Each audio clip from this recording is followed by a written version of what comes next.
Well, that seems about the only thing that's being offered right now.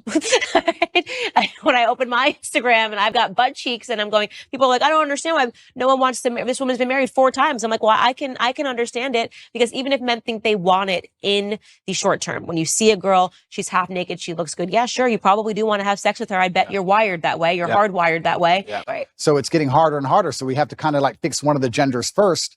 Women aren't desirable right now, as in the Western hemisphere as a whole.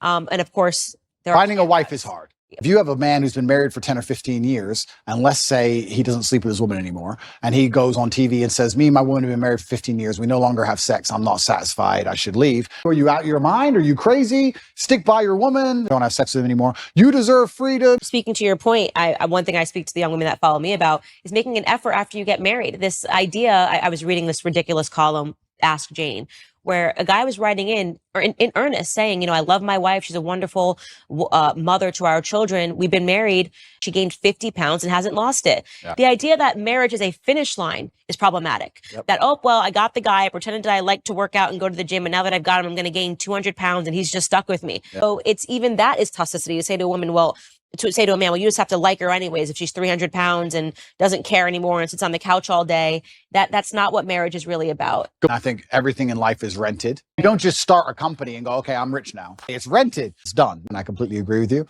I am not married myself, so I'm not being completely, I don't want to come across as hypocritical, but I do think that is actually a fast way to a degree to solve a lot of problems in society. Kids don't listen to them.